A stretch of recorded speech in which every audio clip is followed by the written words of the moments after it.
Hey everybody, it's Ben, and today we're going to be talking about Shoat, Rumblin, his Sensations and Ideas by Samuel R. Delany. Now, this book is probably my favorite book I've read this year. It is a stellar piece of erotica, something a genre I've been dipping my toes into a lot more, and it's something I really enjoy with his stuff like Marquis de Sade, Georges Bathier, or Bataille as well. And this one is it's an experimental gay erotica, and it's amazing. Now, the plot of Shoat Rumblin is about a man named Shoat Rumblin, Shoat meaning pig, and his gay lover Adrian Rome, I believe, and they're writing about Shoat's life, his life story, is predominantly from when he was a kid to when he was a teenager, and the life he had is that the mom left him. He lives with his dad Buck. They're both huge, big dudes, big schlongs as well, and the mom leaves, and he gets into an intense sexual relationship with his father and another person, which they call the cocksucker, named Scummy, who is a homeless man with no front teeth. You can imagine why he's a commodity with that. And it's about those three living in the house and the day-to-day lives that they go through and the events that happens and the exploration of for Shoat and his sexuality.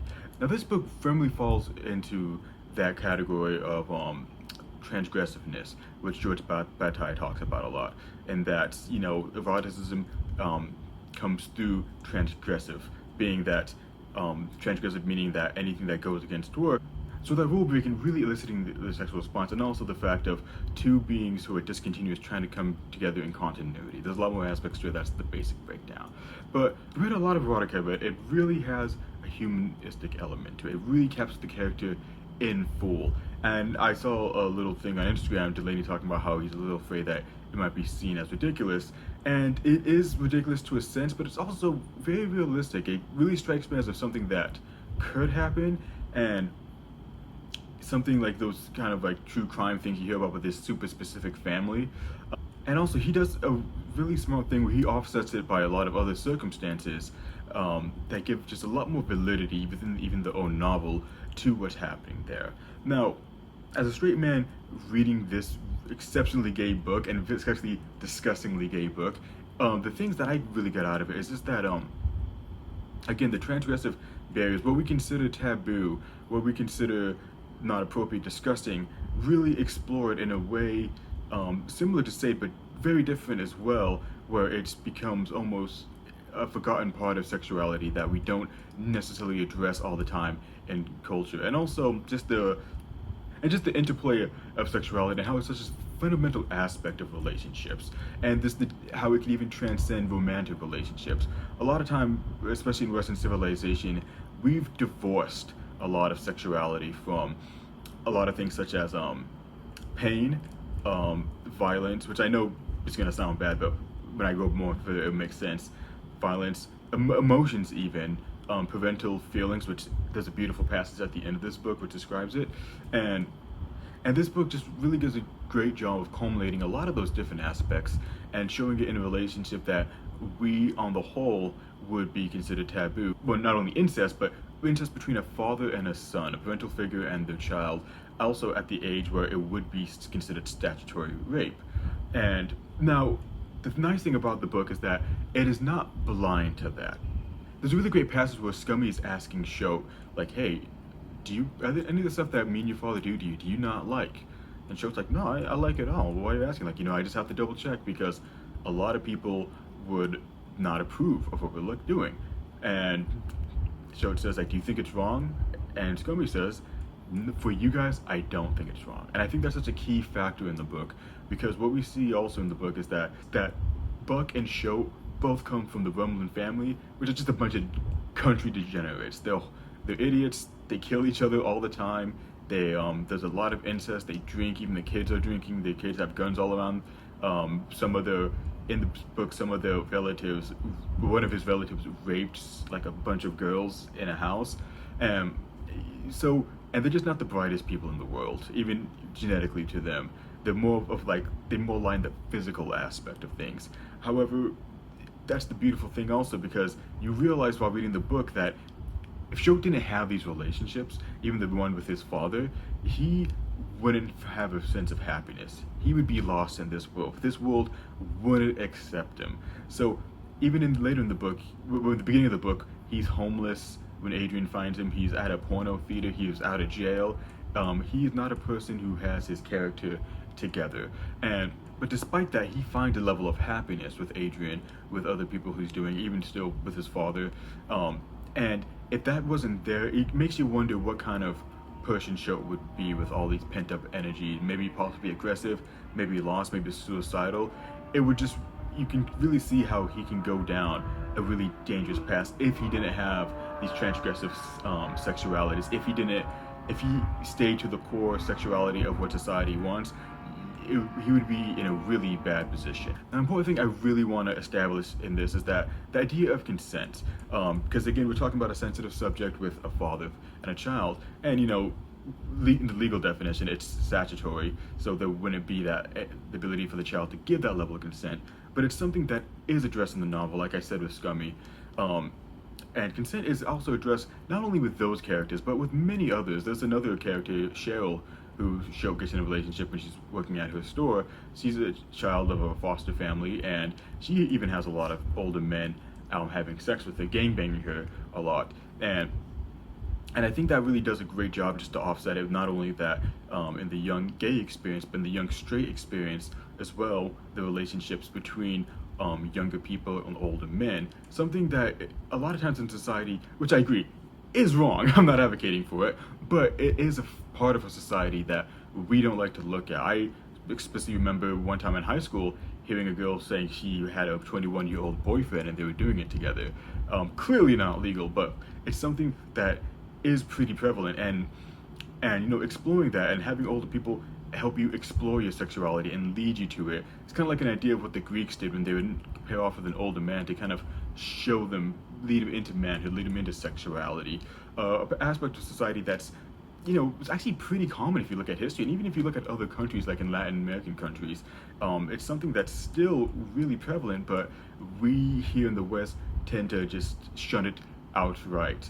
And again, what Buck does a lot of the times with Shoat, it's it wasn't straight away to just like butt fucking, but Shoat watching Buck sharing the same experiences he had as a child, how he got his dick sucked by other men, how he would eat his own semen, how he would eat his burgers, and just sharing all that and helping lead Shoat, not establishing Shoat's sexuality, but helping him lead to a sexuality that was already there within Shoat, because Shoat was doing a lot of the same things his father was doing before his father even mentioned to him, or before they even engaged in a relationship when he was still married to his mother. And not only that, but the different types of sexual relationships, like with Scummy, who is a really great character in the book. I really like him, especially this one scene where Buck kind of breaks down and cries and admits that Scummy's a better father to Shoat than he is. But Scummy is in the aspect of the role is that he is what they call a cocksucker. You don't ask the cocksucker to suck your cock, you just tell him to do it. Don't beg for it. That's what Scummy establishes in the book. And even with another gay couple later on in the book, is that they have an open relationship, where they go and they fuck other dudes at the bus stop. One of them happens to be Buck. Just that aspect, like the choice of not having equality in a sense in a relationship. That's probably not the best way to say it, but the sense that if somebody wants to be subjugated, that's okay also. An idea that's sometimes kind of forgotten about in feminist theory, where if a woman wants to be within that submissive role to a man, that's allowed. The problem is that when people are forced into that role. So when you see roles of subjugation into it, whether it be Cheryl getting gangbanged by multiple parties, whether it be Scummy being quote-unquote the cocksucker, even Buck getting it up the ass, he only likes it when he's drunk, there's still ways within they can express that subjugation while still being wholly consensual. And that's what I kind of meant by the level of violence in a sense. And that also comes up to like some BDSM scenes also, I said it wrong, where violence is inflicted on the person, or like stepping on Scummy's balls because you like it. You can still have that level of violence in a sexual relationship and still have it be consensual without having to directly ask for consent every time.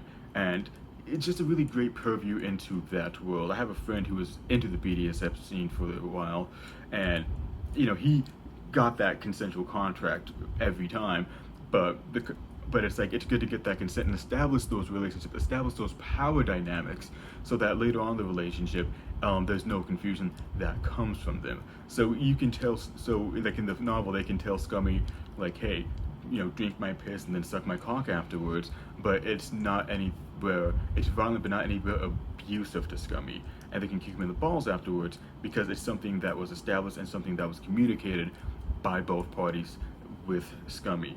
Much like the relationship with Shoat and Buck, even though it's a very transgressive relationship, it was not exactly for them, but there was some level of communication. But that goes to another aspect of the book where, Delany put sensations purposely before ideas, because this book really lies within the physical body. It really lies within the subjective, emotional, immediate experience. And that, Shoat and Buck not being very academically minded, not being very smart men, they express their ideology, but it's not expressed in the best way.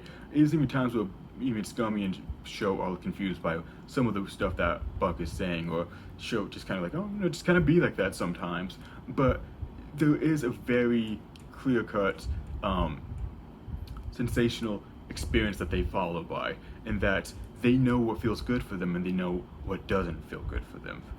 Meaning, so when Shoat is with his dad, there's a elation there, there's a happiness, there's not a feeling of being forced. But later on, and this is also, we're going to combine two subjects, this is what really makes the book into a more natural, more human, more realistic perspective, is that there is a scene of extreme sexual violence against Shoat later on in the book. I won't spoil it, but it's not taken as eroticism. And this is where it kind of differs from Marquis de Sade as well, where Marquis de Sade and Juliet has a scene where she shoots somebody's head off, and she gets off to that. Marquis de Sade was really in the field of the transgressive, in the sense that if we hurt these people, if we commit evil for the sake of evil, that is what's natural to us. That's what gives us the highest elation, is hurting people. And while Delany is very transgressive in this book, he makes that delineation between actual non-consensual sexual violence versus consensual violence. In that, so when that scene happens where, but spoilers, Shoat is like anally probed and assaulted by a man, it's not taken with any level of eroticism, it's taken as a horrible event, and it has ramifications on the characters. It's not forgotten about him, but Shoat afterwards he becomes afraid of his of masturbating, of his orgasms and how it felt after that, and he wanted to go back to Scummy, to his father, to establish that level of normalcy with of sexuality with them, so that way he himself can feel normal. So by adding that, it just really shows that Delany is concerned about consent, not only in the consent that we see nowadays of positive affirmation, but in the sense that what's both parties kind of agree to in this, but just by implicitly as well, and that not all, and that even though these characters are okay with sex with strangers and maybe doing stuff to push themselves a little further than they realize with strangers, sexual violence is still not okay for them. There is still that level of delineation between it, and also it just to go to show the level of intent behind it as well, because the person acting it in that part wasn't seeking any sort of sexual gratification as well.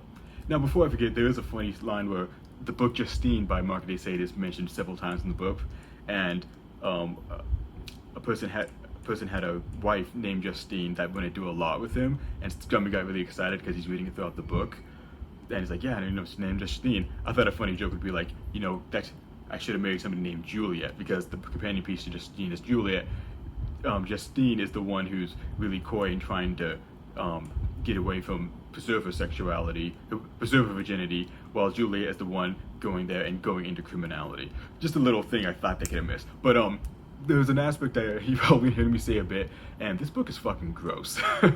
And again, that goes a lot into the Marquis de Sade as well. There's a lot of poop eating, there's a lot of piss drinking, there's a lot of selling people's cum rags. I told a friend, like, hey man, you're losing money. Apparently you can sell your cum rag and make some money off of that. And a lot of semen eating, whether it be your own or other people's as well. A lot of sex with minors as well, which again, that's an aspect of a society that people really don't talk about. Again, if you're an adult, don't have sex with a minor. But minors have sex with each other, and unfortunately that does happen with adults and minor sexuality as well. But I think the level, again, that Delany's trying to get at there is that idea of we kind of made sexuality too clean. We kind of made it fit too much, put in the purview of the legal system of how we should see it in the church as well. And because of that, and there's a lot of aspects of sex that is getting really down and dirty with it. And, you know, we kind of forget about that, and we forget about our bodily function. We shun a lot of it away from sexuality. Sexuality is pretty much designated to the organs and the skin as it is. And I think what Delany's doing with this, like George Bataille, Sade, and Mirabeau, and oh god, I think O as well. There's the story of O. There's another one I'm forgetting of as well. Thomas Pynchon kind of touches on it as well. Is that it's kind of like what you see in the BDSM scene. It's like BDSM scene is that expanding what aspects of our body can be applied to sexuality. Drinking piss, eating crap. Those are all things that can elicit physical response. If you take the ideas of objectivism, like Lacan and like Julia Kristov, I think, is that which repels us also brings us closer to it.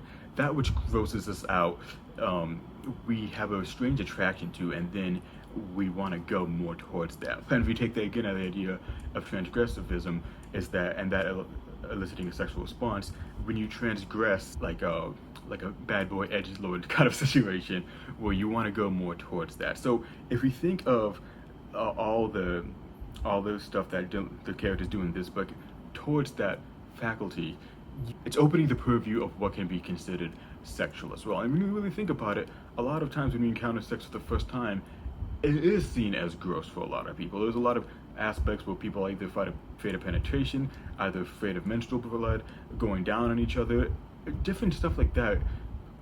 We forget how certain things are just kind of put into this quote-unquote canons of sexuality, and certain things are left out for whatever reasons, be it cultural, hygienic, or whatever.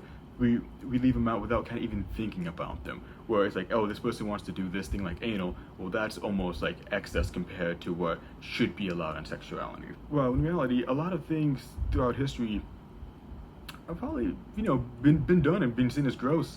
And a lot of things in the book, I wouldn't be surprised if you can't find examples about them through every culture as well. So it just kind of, again, the idea of sexuality and how we've limited it in a lot of ways, but at the same time, we can also open the definition to them in a lot of ways, because we have all these, again, it's something more common than we really think about. There's all these different fetishes, there's all these different things, especially when you go on the internet, you see all these lists of different sexualities and fetishes out there that people gravitate towards, but aren't necessarily talked about in the public discourse, that are not accepted publicly in society. But when there's that level of anonymity, we do gravitate towards that. So why get away from that?